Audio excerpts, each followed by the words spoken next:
Alright, Coin Digger here with the wrap up from the Labor Day weekend. We'll start off with Friday, 4 September 15. Went back to my honey hole, which I've pretty much picked over pretty well. I found all this, a lot of nickels because the higher tones are pretty much not there anymore. Did find a few quarters and a dime. Two notable nickels, 1948 and 1957. It was really hard to see the date on that one. I also found a 3-ring Civil War bullet, mini ball.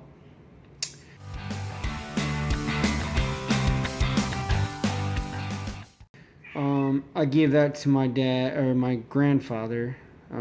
He has some Civil War relics. I wish I took some pictures of his stuff.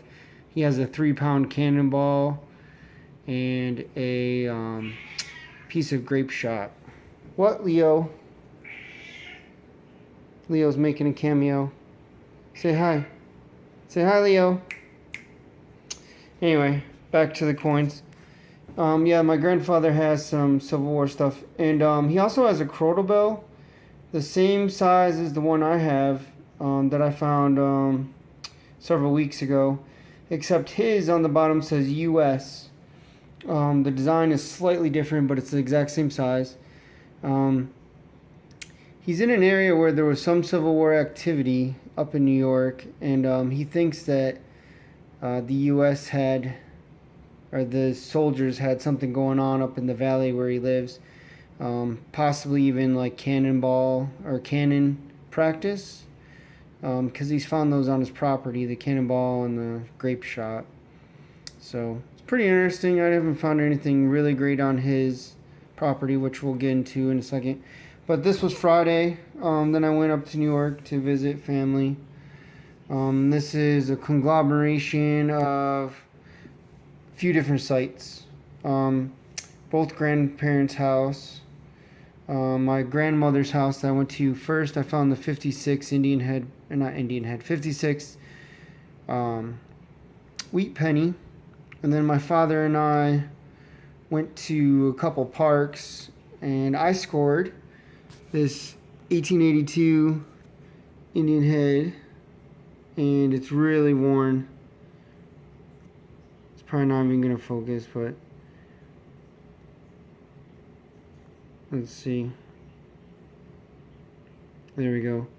So as you can see, the date is really clear, which is nice, but half of the coin on the obverse is pretty much wiped, really scratched, and the reverse, it's legible, but it's worn down. I tried to clean it as much as I could, but that was the best find of the day, that on Saturday.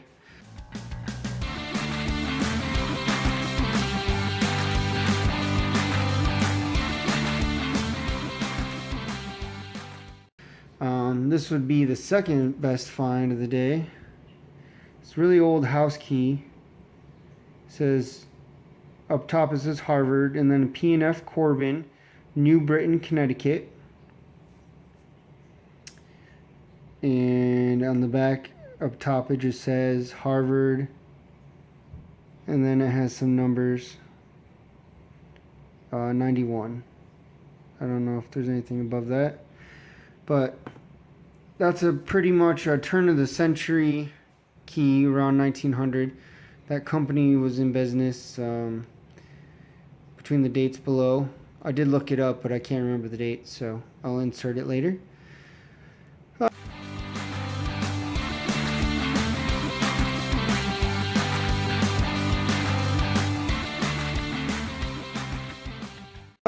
What else? So I found this in my other grandparents' house, 59, plain. The rest is all just clad. Piece of junk something or other. I don't know what that metal is.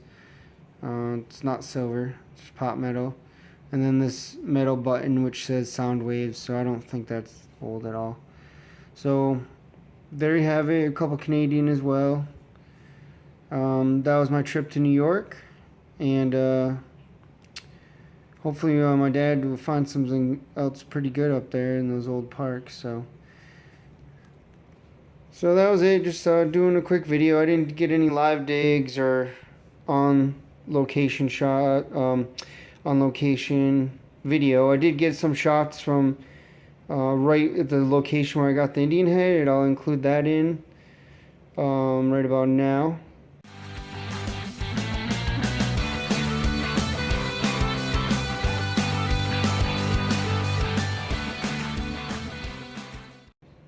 So those pictures are from where I found this. It's an old church, brick church, right in front of that spot.